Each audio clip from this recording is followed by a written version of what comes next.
तकनीकी क्रांति या नव तकनीकी क्रांति और उसके साथ जुड़े हुए न्याय और विकास के प्रश्न, ये बड़े गूढ़ प्रश्न हैं जो आज हम सभी को प्रभावित कर रहे हैं, चिंतित कर रहे हैं और इन्हें समझने की ज़रूरत है।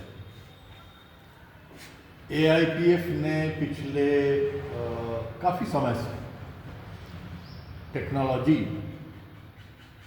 और उसके सामाजिक प्रभावों पर कई सेमिनार्स किए हैं, काफ़ी बहस हुई और अभी हाल में जो पटना में सेमिनार हुआ जिसमें आप में से कई साथी और भी बहुत सारे विद्वज्जन उपस्थित थे, तो 3 दिनों तक काफ़ी गंभीरता से इन विषयों पर विचार हुआ और अपने आप ही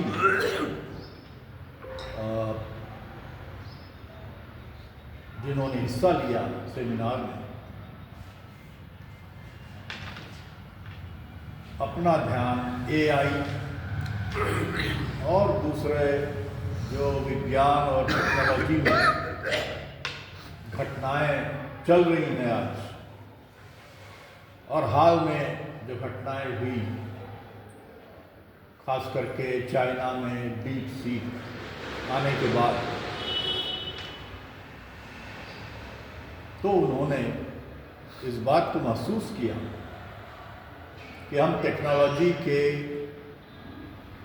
प्रभाव और टेक्नोलॉजी को नज़रअंदाज नहीं कर सकते। पहले जब भी हम टेक्नोलॉजी की बात करते थे, नव तकनीकी क्रांति की बात करते थे, तो हम बहुत थोड़े से लोग हुआ करते थे और ये एक फ्यूचरिस्टिक बात कह के इसको टाल दिया जाता था, इससे इनकार कर दिया जाता था। अक्सर ही टेक्नोलॉजी को एक मल्टीनेशनल्स या धनी देशों की चीज़ मानी जाती है जिससे आम जनता को, आम लोगों को कोई संबंध नहीं होता है, ऐसा माना जाता है।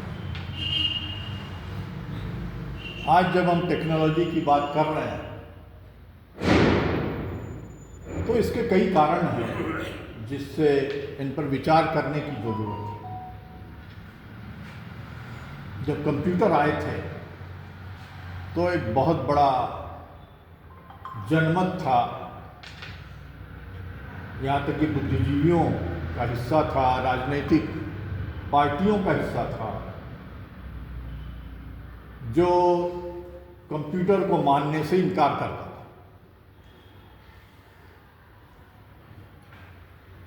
और कंप्यूटर को रिजेक्ट करता था यहाँ तक। लेकिन पिछले 40 सालों में हमने देखा कि कंप्यूटर हमारे जीवन का एक अंग बन चुका है। हम कंप्यूटर से, AI से, रोबोट से इनकार नहीं कर सकते। गॉर्डन चाइल्ड की किताब है द हिस्ट्री ऑफ टूल्स, छोटी सी किताब है, 50 पेज 60 पेज की। गॉर्डन चाइल्ड एक बहुत बड़े इतिहासकार हो चुके हैं और उन्होंने आदि मानव से लेकर तो अभी हाल तक के जो टूल्स हैं, औजार हैं, उन पर विचार किया है, कैसे उनका विकास हुआ और क्यों विकास हुआ, वो इतिहास के कौन से कारण हैं। हम जब अपने आसपास के दुनिया को देखते हैं तो ये पाते हैं कि हर कोई किसी न किसी टूल का इस्तेमाल करता है। हम टूल के बिना नहीं रह सकते, चाहे वह घर में हो, चाहे खेतों में हो, चाहे उद्योग में हो, हस्तकला हो, हस्त उद्योग हो, यहाँ तक कि पूजा पाठ में भी बिना औजारों के पूजा पाठ नहीं।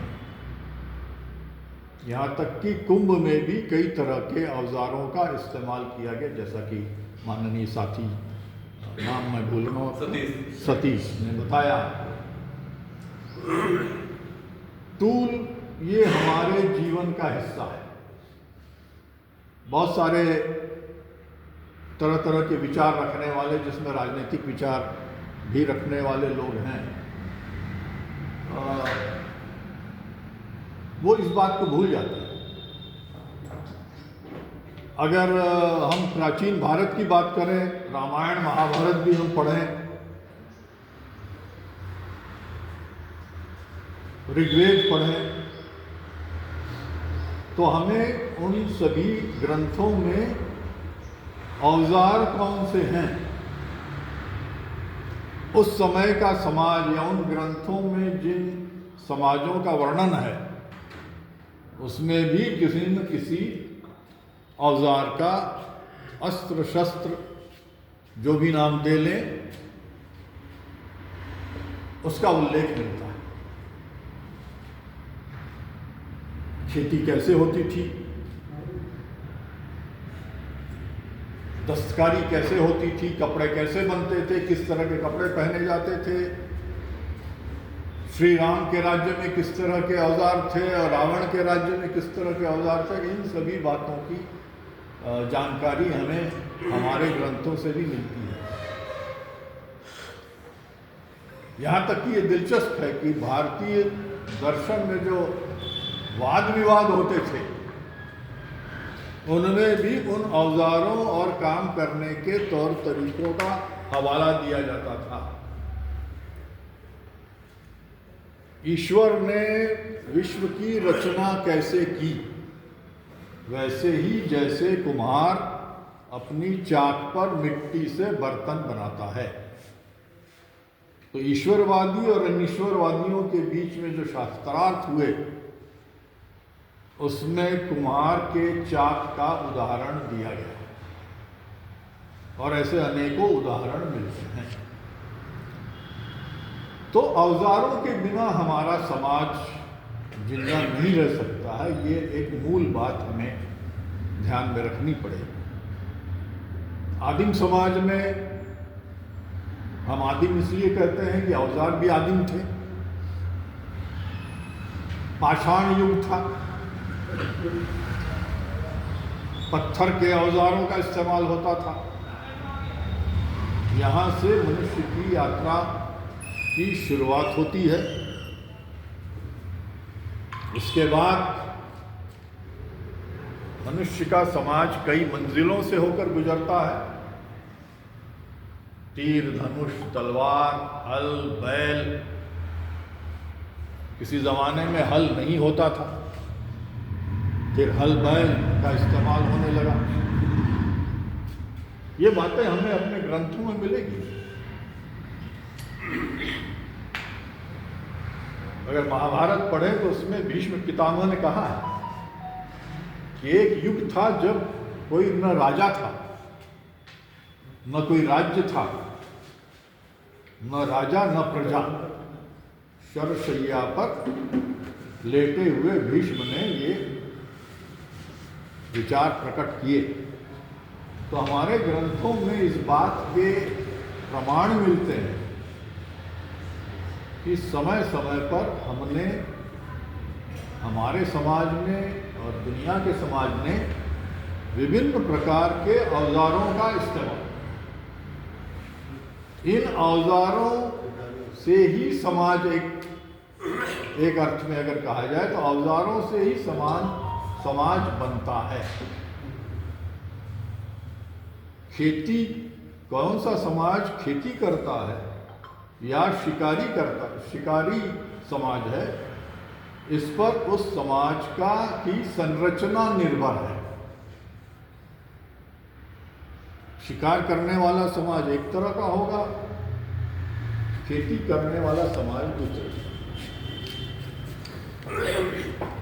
फिर हम आधुनिक युग में आते हैं, जिसे हम आधुनिक कहते हैं। तो आधुनिक क्यों कहते हैं और क्यों हम औजारों का इस्तेमाल करते हैं? औजारों का इस्तेमाल इसलिए करते हैं कि उत्पादन के लिए औजारों की आवश्यकता है। ये मूलभूत नियम है समाज के विकास का। बिना औजारों के न खेती हो सकती है, न कपड़ा बन सकता है, न बर्तन बन सकते हैं, न यातायात हो सकता है। यातायात के लिए यातायात के साधनों की आवश्यकता होती है। जैसा कि यहाँ किसी ने कहा सुबह में कि चक्का बनाया, मनुष्य ने चक्के का निर्माण किया, चक्र, और तब से हम विभिन्न प्रकार के चक्रों का विभिन्न गतियों से इसका इस्तेमाल कर रहे हैं। यहां तक कि हवाई जहाज को लैंड करने के लिए भी चक्कों की जरूरत होती है। तो अभी भी चक्के की भूमिका है बरकरार। अग्नि का निर्माण, अग्नि की खोज की हमने। अग्नि की भूमिका धर्म में भी है। देवताओं में एक अग्नि देवता भी है जिसकी पूजा होती है, और अग्नि से पूरी इंडस्ट्री चलती है, आयरन एंड स्टील इंडस्ट्री चलती है। तो ये विभिन्न प्रकार के भौतिक, आध्यात्मिक, सामाजिक, मानसिक उपयोग है। और इसलिए मेरे कहने का मतलब ये है कि हम इस बात से इनकार नहीं कर सकते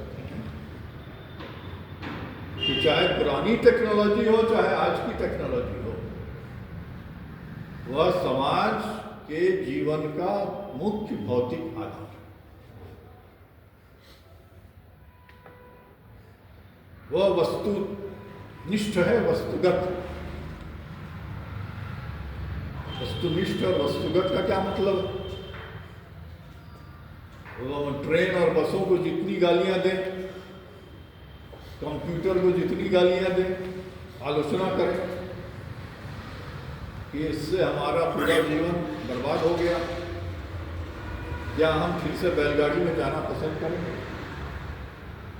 क्या यहाँ से लखनऊ से दिल्ली जाने के लिए हम बैलगाड़ी का इस्तेमाल करना चाहेंगे? कोई भी नहीं करना चाहेंगे। हम रेल से या बसों से या हवाई जहाज से जाना पसंद करेंगे। भले ही हम पुराने समाज के उन यादों को सहेज के, संजो के रखें, जो ग्रामीण परिवेश में सुंदर एक चित्र हमारे सामने प्रस्तुत करता है। यही साहित्य की भूमिका है, जो यादों को, सामाजिक, पारिवारिक, नैसर्गिक यादों को संजो के रखता है। लेकिन टेक्नोलॉजी अपने गति से विकसित होती है, उसकी एक गति, और उस गति की एक मंजिल थी औद्योगिक क्रांति। हमारे काम करने के तौर तरीके हम हमेशा आसान बनाना चाहते हैं। जो काम पहले 1 साल में होता था, हम 1 दिन में करना चाहते हैं, और हो रहा है। जो 1 दिन में करते थे, आप 1 घंटे में करते हैं।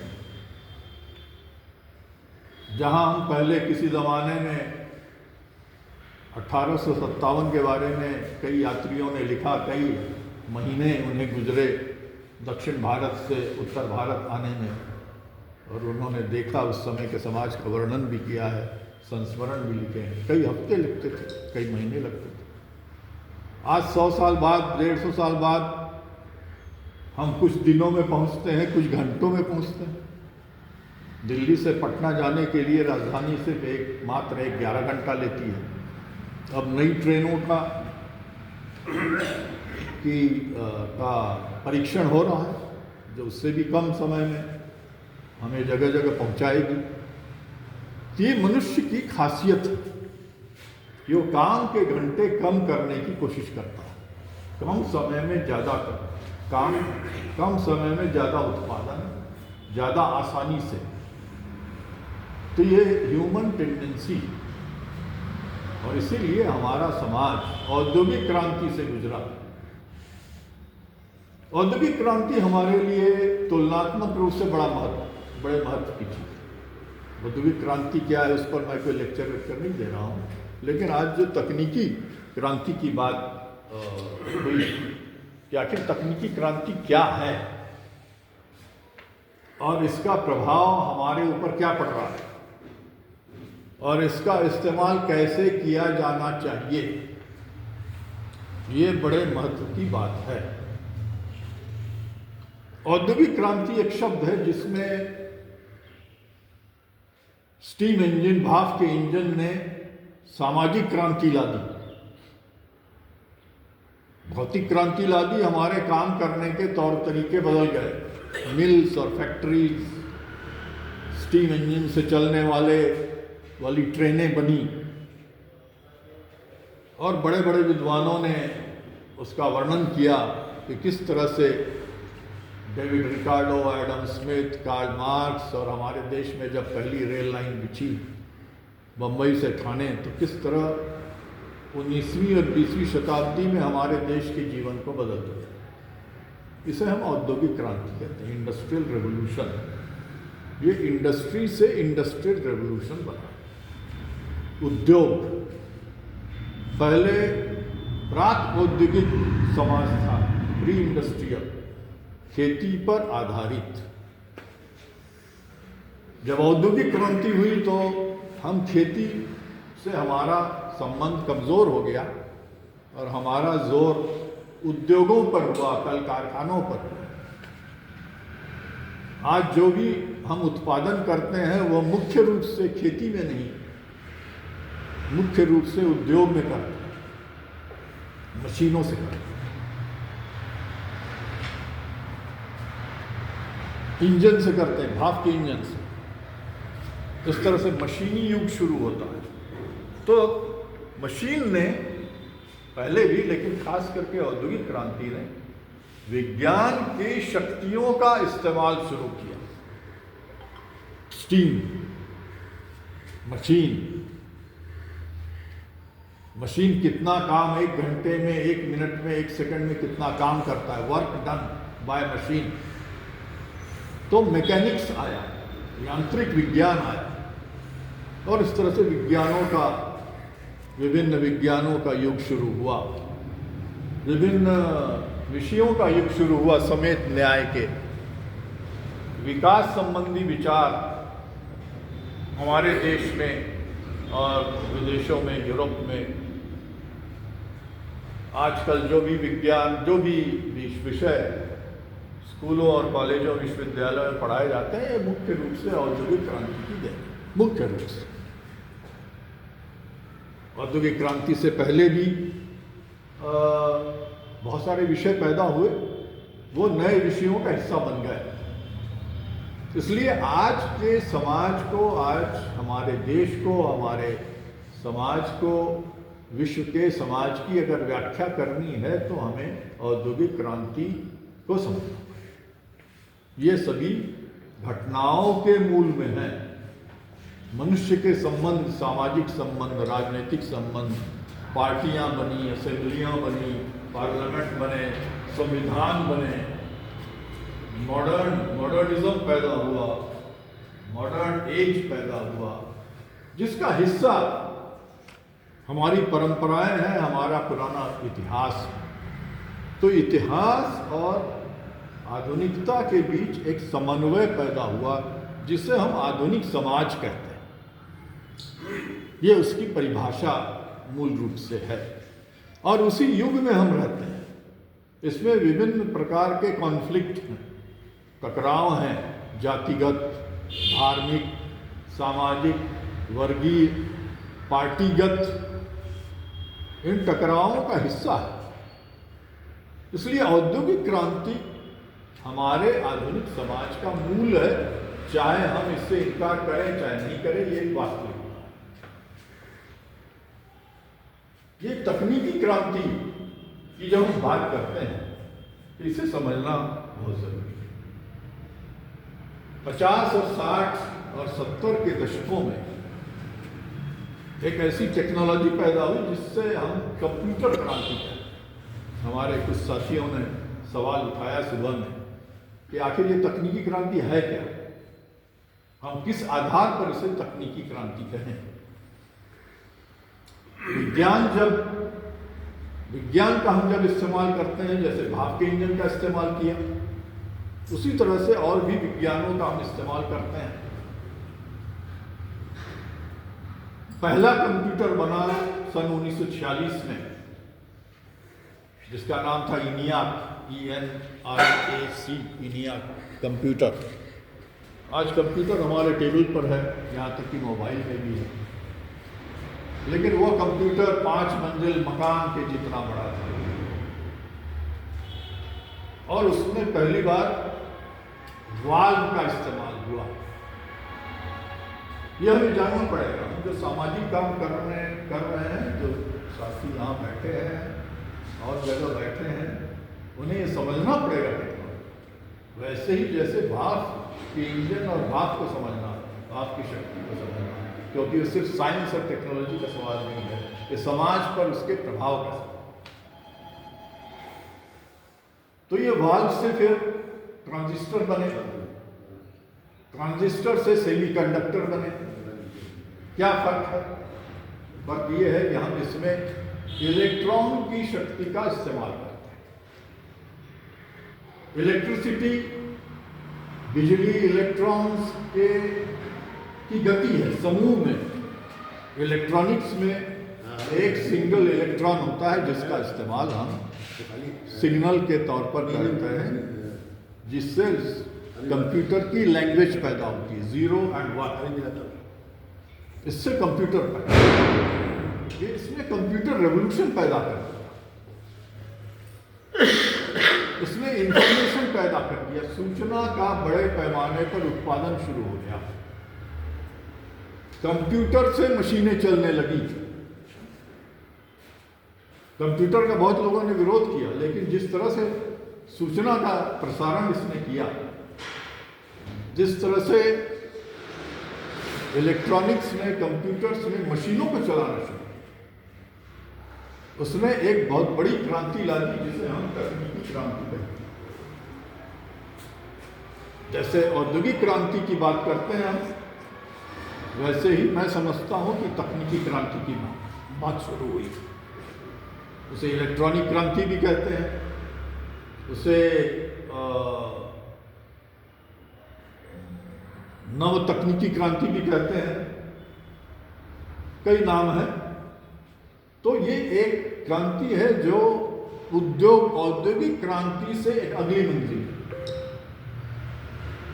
औद्योगिक क्रांति में भौतिक बड़े बड़े मशीनों का इस्तेमाल होता था, लेकिन पहली बार नव तकनीकी क्रांति में, कंप्यूटर क्रांति में, इलेक्ट्रॉनिक्स में किस चीज का इस्तेमाल हुआ? आप इस बोर्ड को ध्यान से देखिए। इस बोर्ड पर बाईं तरफ एक साइन बना हुआ है, और वो साइन है किस चीज का? वो है एटम। एटम के केंद्र में न्यूक्लियस है, और न्यूक्लियस प्रोटॉन और न्यूट्रॉन से मिलकर बनता है, और उसके चारों तरफ क्या घूम रहे हैं? इलेक्ट्रॉन। ये इलेक्ट्रॉनिक क्रांति की शुरुआत 19वीं शताब्दी के अंत और 20वीं शताब्दी के शुरुआत में रदरफोर्ड और दूसरे वैज्ञानिकों ने एटम के अंदर के कणों की खोज की थी। एटम के अंदर की कणों की खोज की। तो मनुष्य की खासियत यह है कि हम प्रकृति की शक्तियों का इस्तेमाल करते हैं। प्रकृति की शक्तियों का इस्तेमाल आध्यात्मिक भी किया जा सकता है। आध्यात्मिक रूप से देवी देवताओं के रूप में अग्नि का इस्तेमाल, वर्षा का इस्तेमाल, इंद्र देवता, बहुत सारे देवता हैं हमारे देश में और दुनिया में, और उसके साथ हम वैज्ञानिक तरीके से भी उसका इस्तेमाल, इन शक्तियों का इस्तेमाल उत्पादन के लिए करते हैं। ये मनुष्य की विशेषता। इससे मनुष्य का समाज बनता है। मनुष्य के विचार बनते हैं। तो भाव के इंजन में हमने भाव की शक्ति का इस्तेमाल किया। अब देखिए हमारा समाज कहाँ पहुँच गया भाव की शक्ति का इस्तेमाल करके। इसमें रेलवे बनाई, इसमें बसें बनी, इसमें इंजन बने, इसमें बड़े लंबे चौड़े रोड बने, हवाई जहाज बने, पेट्रोलियम का इस्तेमाल हुआ, ईंधन का इस्तेमाल हुआ, पेट्रोल का इस्तेमाल हुआ, कई तरह की चीज़ें। लेकिन ये प्राकृतिक शक्तियाँ हैं। इलेक्ट्रॉनिक्स में पहली बार हम एटम के अंदर की शक्ति का इस्तेमाल करते हैं। एटम के अंदर की शक्ति का पहली बार हमने कॉन्शियस तरीके से इस्तेमाल किया। इसे हम इलेक्ट्रॉनिक क्रांति कहते हैं। इसी का इस्तेमाल, पहले एटम को माना जाता था कि ये अंतिम कण है जिससे सारी दुनिया बनी। परमाणुवाद हमारे देश में और हमारे देश की पुरातन परंपरा में, ग्रीक दर्शन में परमाणुवाद है। दुनिया किससे बनी है? अणुओं से और परमाणुओं से। कणाद का दर्शन है। कणाद कण से बना है। कणाद का नाम कण से आया है। धूप में, खिड़की से आने वाली धूप में जो कण दिखाई देते हैं, ऋषि कणाद ने बोला कि ये ही इसी से विश्व का निर्माण हुआ है। लेकिन रदरफोर्ड ने कहा कि नहीं, कण के अंदर भी कण है। अणु और परमाणु के अंदर भी नए कणों की खोज की गई, जिसमें से एक था इलेक्ट्रॉन।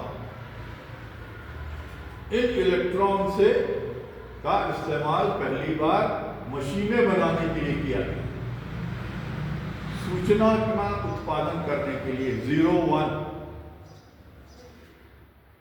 ये इलेक्ट्रॉनिक्स की भाषा है, इलेक्ट्रॉनिक लैंग्वेज। कंप्यूटर का निर्माण इसी इलेक्ट्रॉनिक लैंग्वेज में से होता है। जरा पानी बोलिए।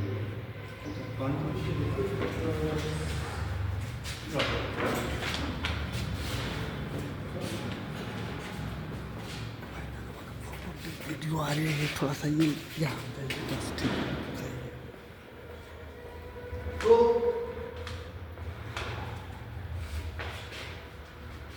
इलेक्ट्रॉनिक्स यह सूचना उत्पादन का नया तरीका है। यह उत्पादन का भी नया तरीका है। ये अवश्यंभावी है, जिसे अंग्रेजी में कहते हैं इनएविटेबल। टेक्नोलॉजी का इस्तेमाल, टेक्नोलॉजी के विकास में की ये मंजिलें हैं। विज्ञान जो खोजें करता है सिद्धांत रूप में, व्यवहार में हम टेक्नोलॉजी में उसका इस्तेमाल करते हैं। विज्ञान साइंस थियरी है, टेक्नोलॉजी प्रैक्टिस है। दोनों एक दूसरे से जुड़ा हुआ है। भाप साइंस है, भाप का प्रेशर, कितना टेम्परेचर होता है, वगैरह वगैरह, ये साइंस है, साइंटिफिक थियरी, वैज्ञानिक सिद्धांत। लेकिन उससे बना हुआ जो इंजन है, भाप की इंजन, वो प्रैक्टिस है, व्यवहार,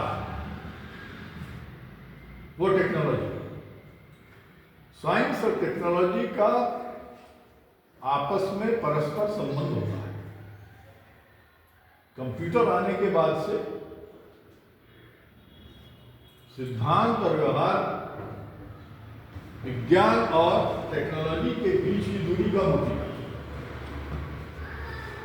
साइंस जो खोज करता है लेबोरेटरी में, वो जल्दी ही बाजार में आ जाता है,